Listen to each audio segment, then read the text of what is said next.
Back in Berkeley, I was talking to Megan, my son Scott's partner, and telling her that COVID lockup was freaking me out.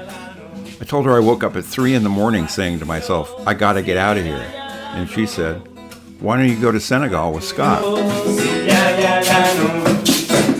So here I am. We're in Ziguinchor, a town in the south with a population of about 200,000.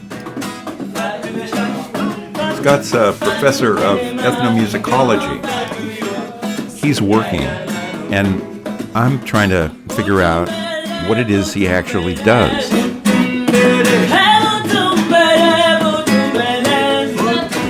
Stop speak French. Just speak English with this guy. He needs to speak English. There's some challenges between me and understanding what Scott's up to. One is I don't speak Wolof, 2 is I don't speak Jola, and the 3rd is I don't speak French, which is a surprise. I thought I did.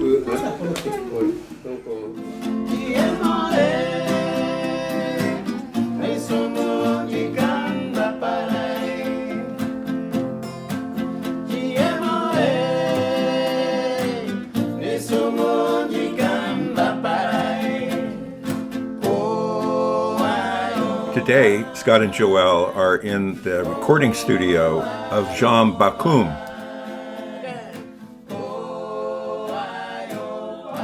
They're mixing tracks recorded in a village not far from here.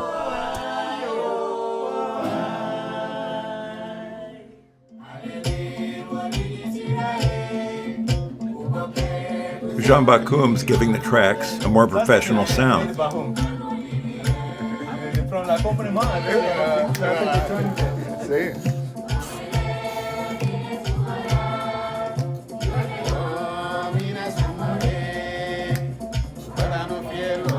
This is the first time I've heard Joelle's music, and I am blown away. For the time being, my lack of language no longer matters.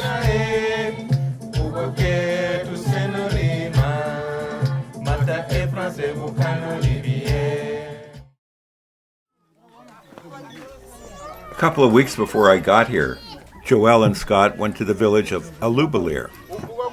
They rehearsed the music and made changes to 10 songs written by Joelle just for the occasion. In a few days, they're coming back to Alubalir, and I'll get to tag along. We're going to shoot video of the villagers performing to the remixed tracks.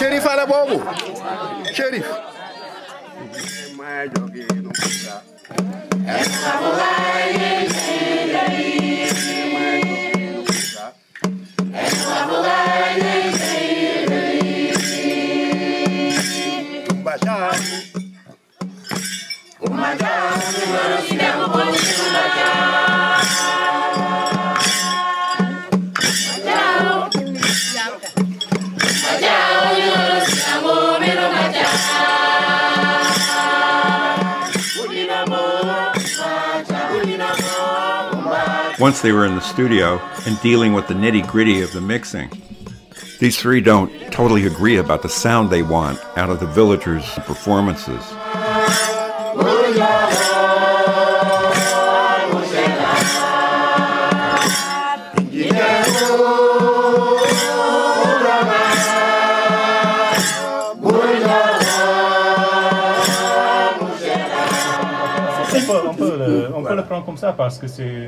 Scott told me later he expected it to sound like the performance in Alubalir. Joel and John wanted the tracks mixed with other digital files to boost the popular appeal. An unsympathetic version of this being, I give it a 10 because it's got a good beat.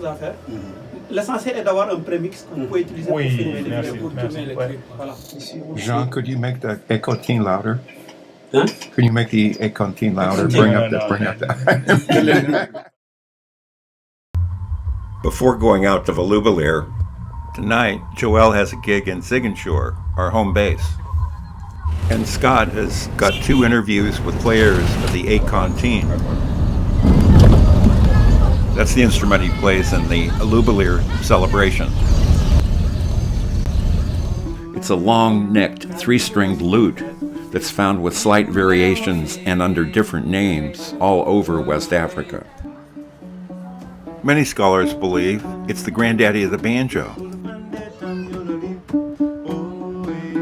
I think this is the bread and butter of an ethnomusicologist. It's documenting rare and endangered music, musicians, and instruments before they disappear. Adama Sambu is one of the great Akonteen players and one of Scott's teachers. I noticed Scott's done something I didn't know was part of the deal. He's giving Adama Sambu a digital recorder that's in effect a mini recording studio. Adama Sambu can record himself. He can use it as a tool to lay down new tracks and create new music, giving a boost to the Akonteen in the real world.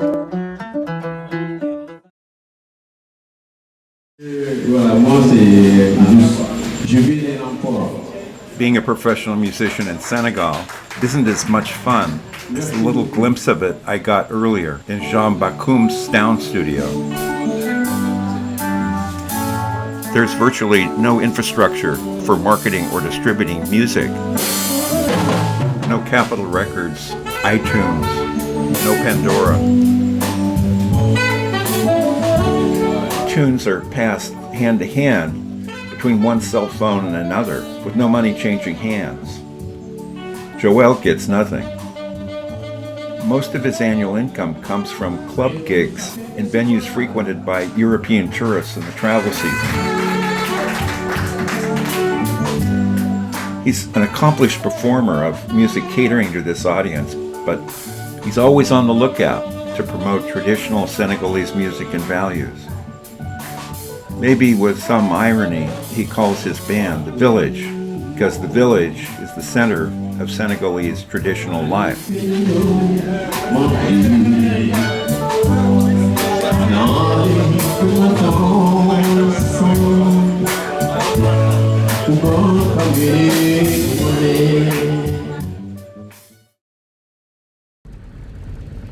This is Scott's 4th or 5th time in Senegal, and he's focused on capturing the music and stories of great players like Adama Sambu.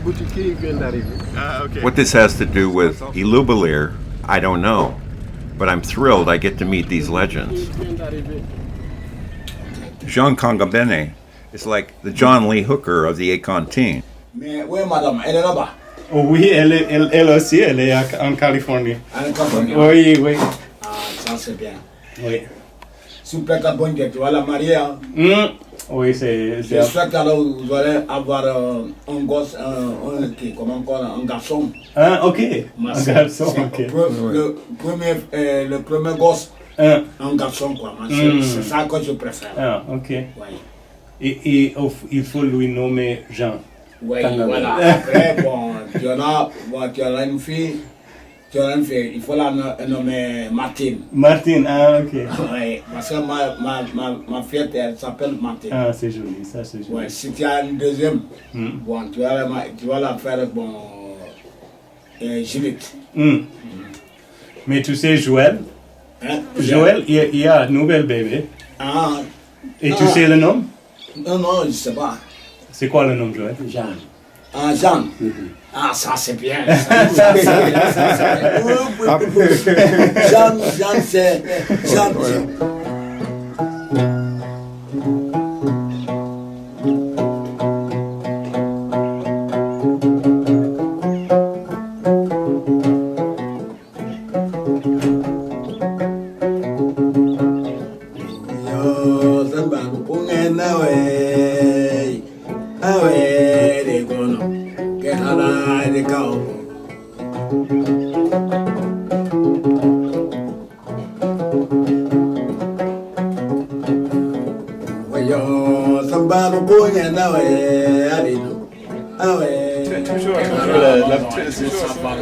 We're about to head out on the Casamance River for a trip down to Ilubalir.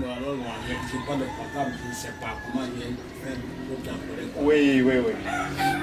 love to show you where it is, but I couldn't find a map, and neither could Master Google. It's remote.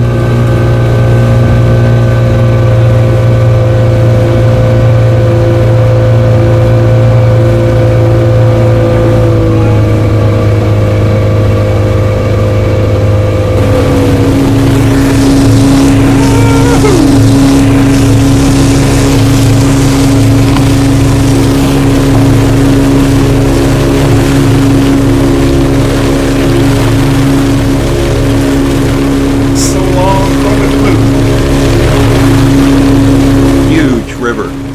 The whole region's named for it, the Casamance. Hello, Mami. I'm Melly. Hollywood. Let's get out of the room.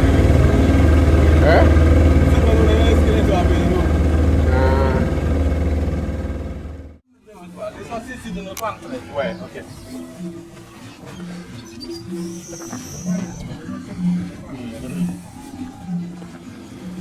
Donc il y a 3 générations qui habitent là. Il y a le grand-père qui a installé la case, nos papas, ils sont 4, et il y a nos frères aînés encore qui ont pris femme et qui sont encore restés sur la case. Donc les lieux de cuisine sont représentés à l'intérieur de la case. Chaque mère de famille va faire sa cuisine à part. Elle va manger avec son mari et leurs enfants. Comme par exemple là, une lieu de cuisine, l'autre là, une autre là, une autre là. Et les autres le font dans les alentours de la case. Il explique un peu. So he's saying this is a traditional Casam pluvium, this architectural style to collect water in the center. And there are 5 houses of this type. The 7. Au total, on est au nombre de 62 personnes au total. Okay. So there's 7 houses like this in total in the village, each one holding, multiple generations. This I think he was saying 3 different generations and 5 different sort of families that live here, each of which has their own area to cook in. So you can see 5 different cooking areas. And this is his father and uncles live here. Quand la pluie tombe, nos mamans vont So yeah, when it rains, they would put in big basins to collect water in the center. This is his mother's granary that we're in here now. Okay. And so they'll use the rice itself to eat, and then you can use the husks and things like that to make a flour. Alubalier is self-sustaining mostly. The river gives the fishermen a living, and rice farmers use it for irrigation. Rice and fish are staples of the diet.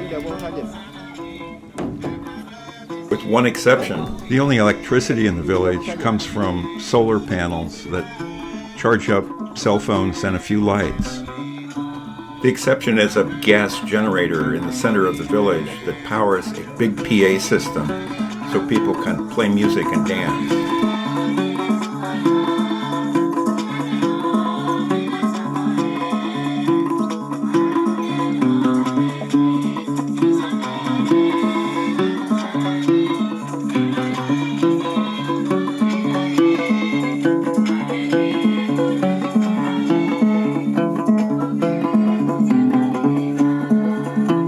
The only source of potable water in the village is rainwater, and that has a lot to do with why we're here.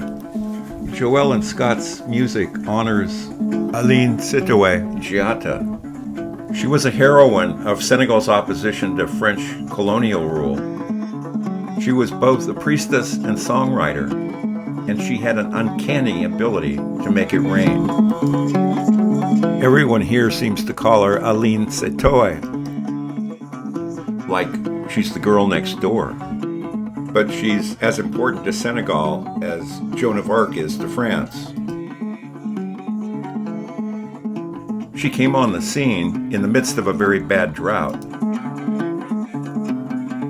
Rice farmers hardly had enough to feed their families, and the French kept upping their quotas for rice exports. Aline Sitoé organized a strike against the French, and she made it rain. She died in a French concentration camp at age 24.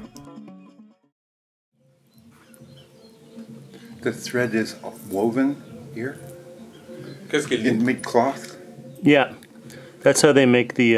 but the cloth itself is made here. Uh-huh. Oh, ouais. Qu'est-ce qu'il a dit? Aline Sitoe was a huge champion of traditional arts and subsistence rice farming. Qui utilise le fil pour former. She hated the French program of trying to get farmers to raise peanuts as a cash crop and turn Senegal into an importer of rice. Yeah, so she's making the thread now, and then the men do something. I'm not sure what the men do. He was saying the men do something, and then the women weave it into the cloth. Ilubalier is a Jola village, and this cloth is part of being Jola. C'est bien? So are Aline Sitoe's values of sustainability and self-sufficiency. No, that is a. Yeah. Her shrine in Ilubalier is underwhelming. I'm thinking, this is it? What's weird is I don't want to get close to it. It feels like there's this buzz coming off of it. Villagers still offer sacrifices of palm wine and rice here. And in the paddies, they practice sustainable farming techniques as an expression of reverence.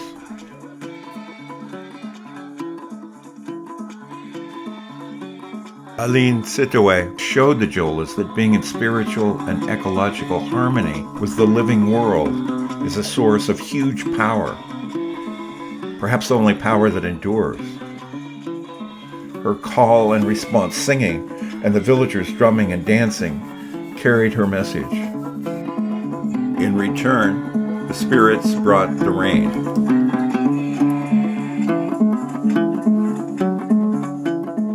Joelle and Scott had been interested in Aline Sitoe for a while. Sidelined by COVID, they started a conversation on WhatsApp. An old French translation of her lyrics popped up in Scott's research. Joelle wrote new music for the lyrics, and he talked the villagers of Ilubalier into collaborating on this celebration.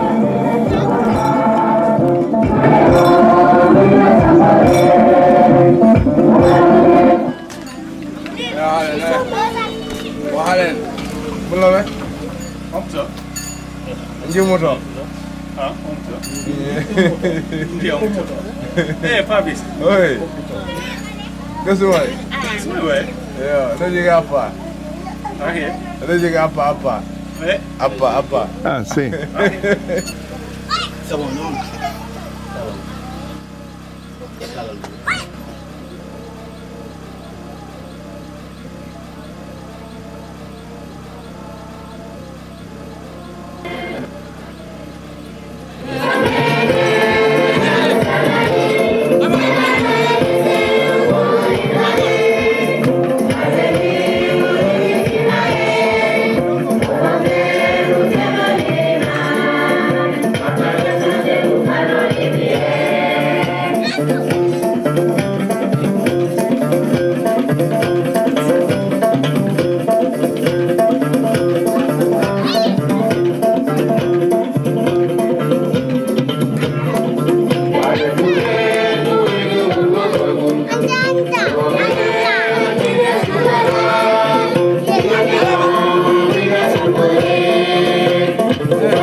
Mina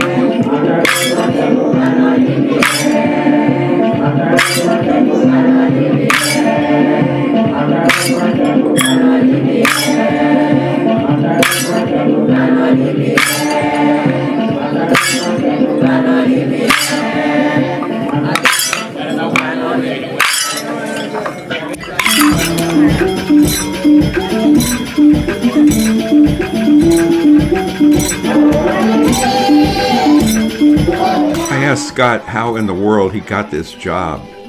Was they really paying him to do this? And he said he was doing ethnomusicology, but it was of an experimental kind.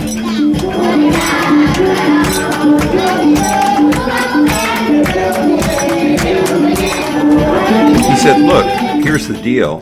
For years, anthropologists have been coming to places like Alubalir and studying and taking away artifacts that end up in scholarly archives and museums. Some museums are now giving these treasures back to the cultures that created them and that know what they mean. Scott wants to give what he's learned about the Acontine back to Senegal. There's already a rich tradition of music about Aline Sitoa here. But with Joel's new music and the lyrics Scott found, and all the musical traditions of Alubalir, what we've got going on here is a revival.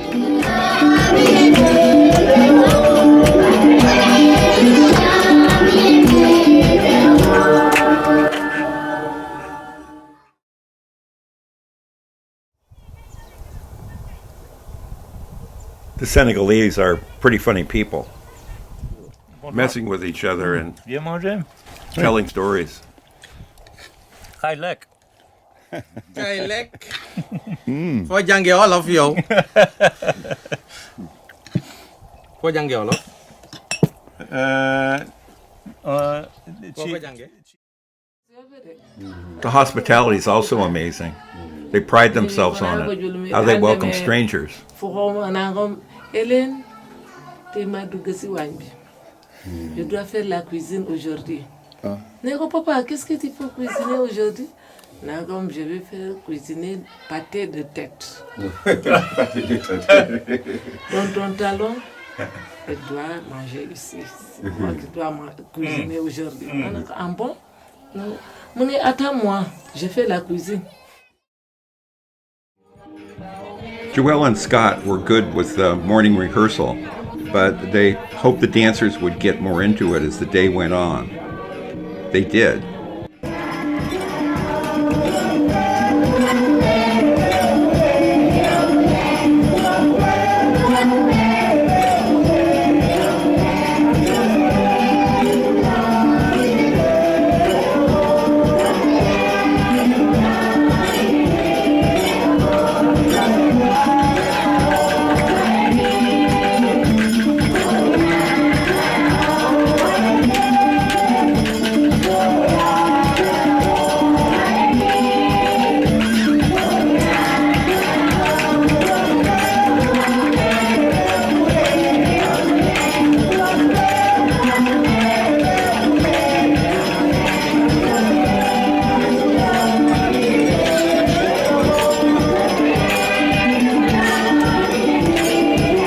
Music is an important part of being Jola, or American for that matter. Music and culture. It was about 2 weeks ago that the villagers were exposed to the music and the new lyrics for the first time. And look at them now.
build a legacy for an artist like Aline Sitoé. You do it through scholarship and conservation, but the way you really do it is by keeping her spirit alive.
Today's the real deal.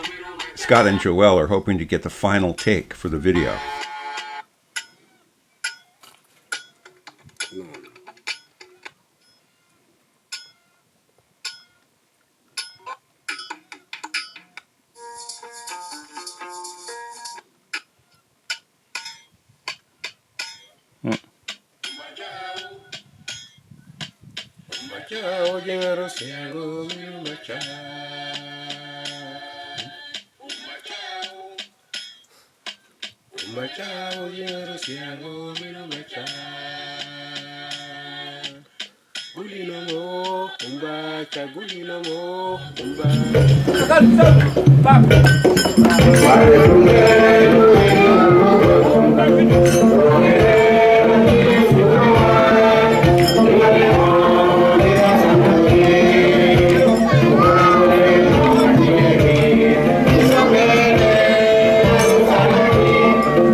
People are wearing the blue hand-loomed cloth that's a signature of the Jola people.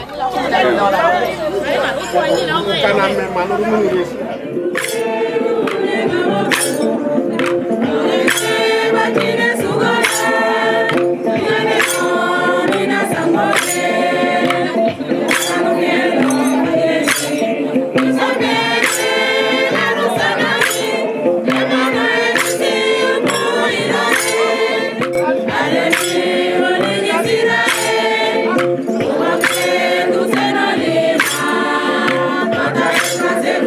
you.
Joel said the essential thing is to manifest your joy in these offerings at the shrine.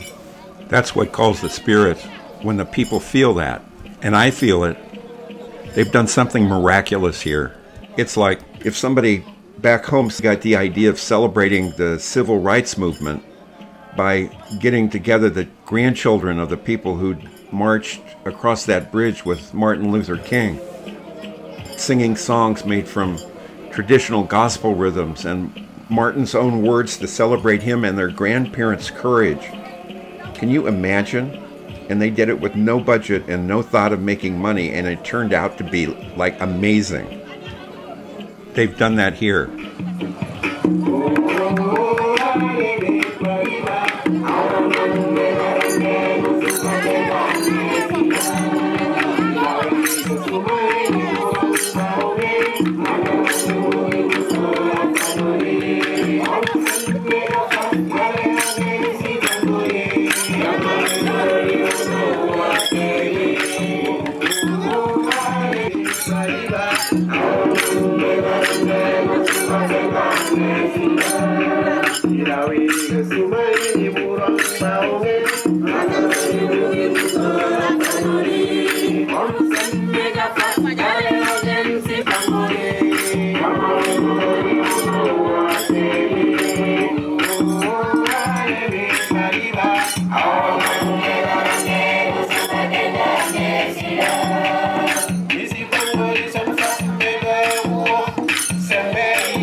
Unbelievably hot. It must be in the 90s, and I feel like I'm kind of trancing out, imagining that I actually belong here, that I'm part of it.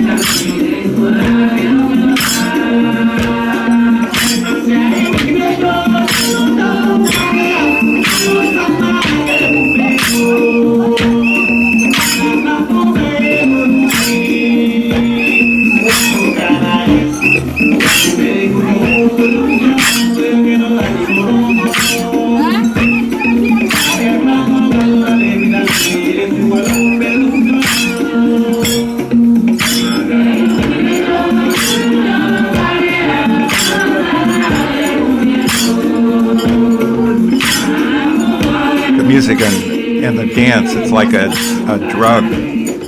We're all just caught up in it and into it together. It's better than a drug.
After all that heat, a breath of fresh air.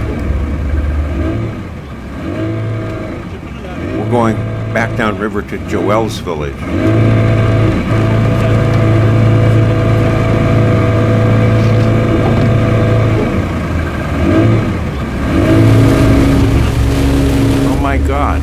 was in my dream last night.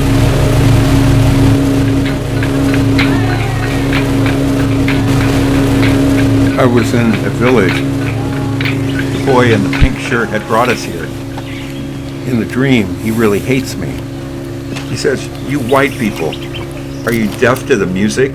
And are you blind to the dances, the joy that harmonizes us with nature and the spirits? Your greed and impiety," it wasn't the word he used, but impiety, "are bringing a drought that will last forever."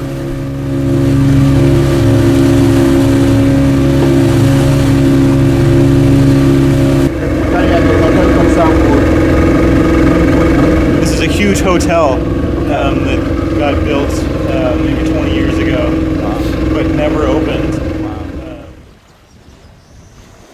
This is the closest landing to Joel's village.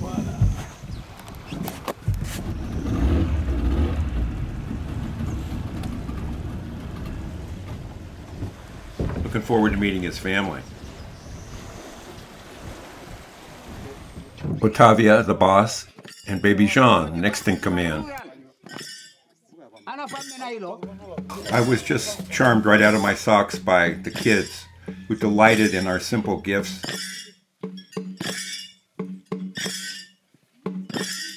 A game of here's the church, and here's the steeple. That night, Otavia and her sister Albanibo give us a dinner of chio bajien, the Senegalese national dish. It's like a paella, and it's a lot of work. The cooks crashed for a while after the big dinner. By bedtime, Scott was doing shadow puppets on the wall.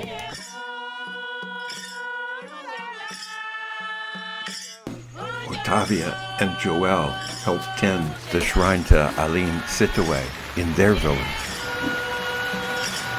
It's 2 o'clock in the morning and it's raining. It's really raining.